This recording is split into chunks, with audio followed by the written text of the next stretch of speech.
husband. So it's important that the person makes efforts, does his best, and goes for halal. But in the end, how much money he makes, it is secondary issue.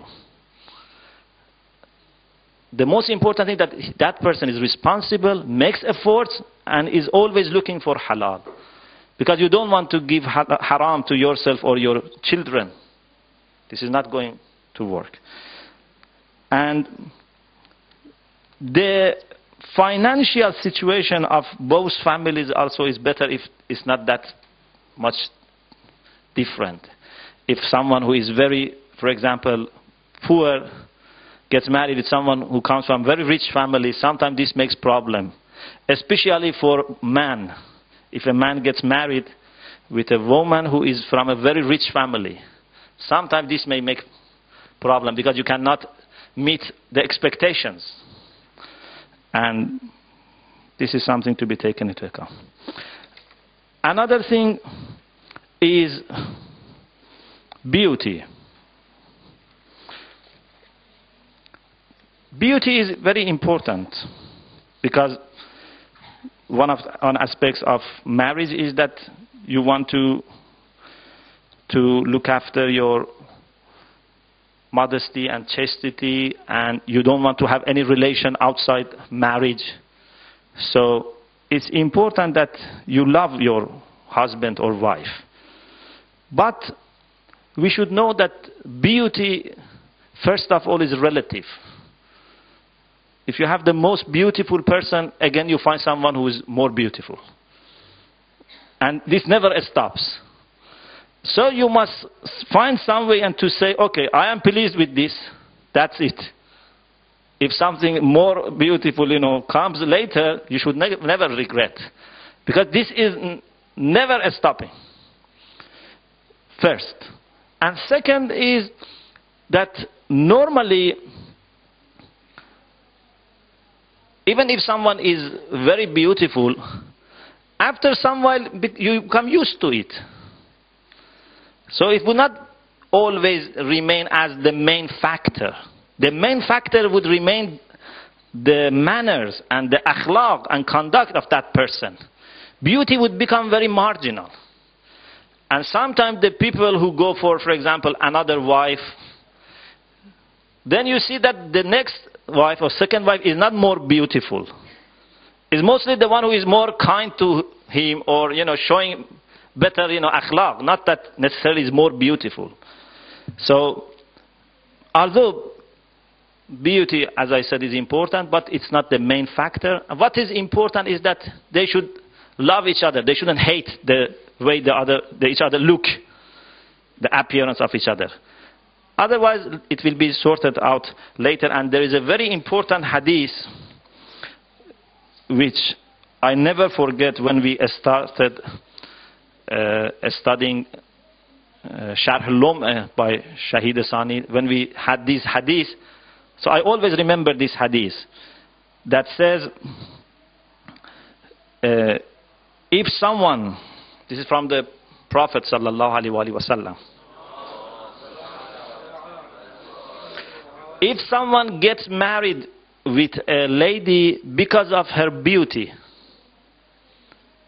then Allah will leave him with that beauty.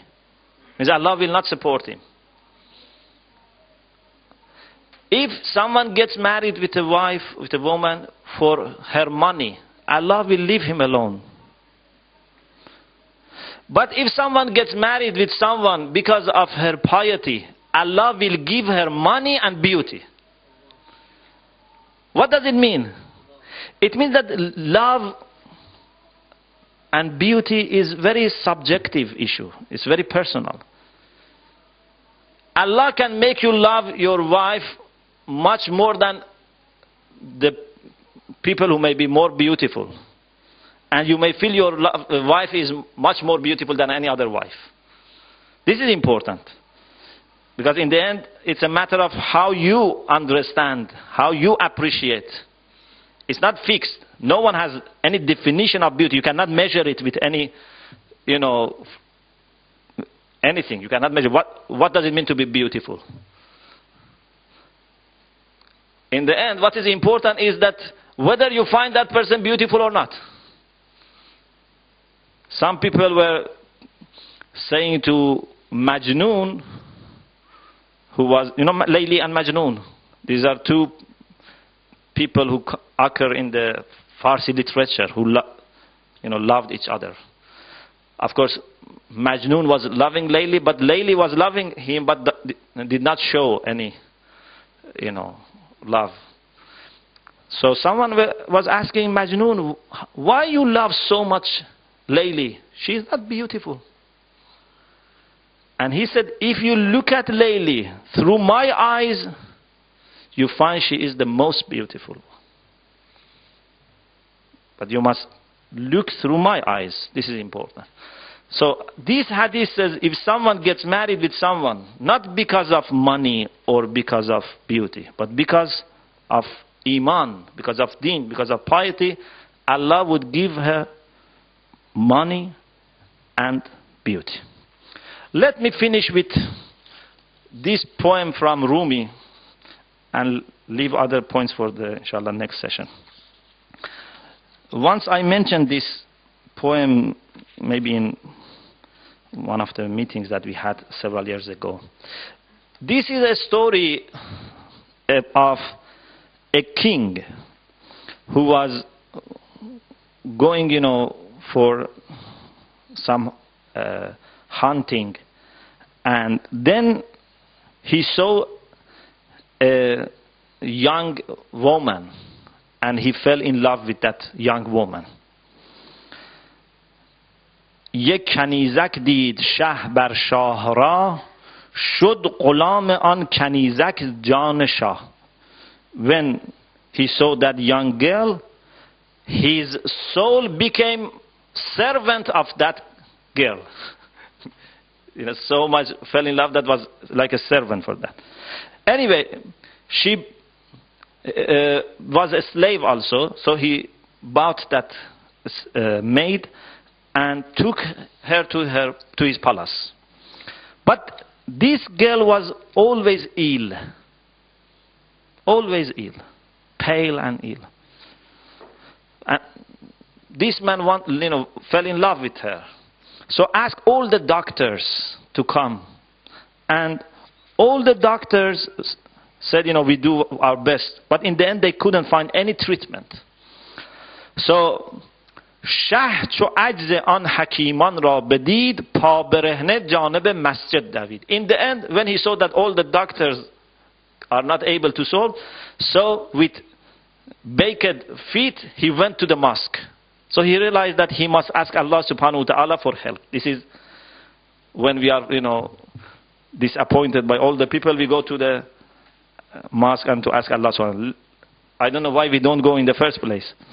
رفت در مسجد سوی محراب شد سجدگاه از اشک شه پر آب شد. He went to the mihrab of masjid and so much cried that the mihrab became wet. And he started asking Allah subhanahu wa ta'ala. Then در میان گریه خوابش در رو بود. When he was crying, he slept, he fell asleep. دید در خواب او که پیری رو نمود. In his dream, he saw a sage, an old person, who was coming to him and said that I have the solution for you.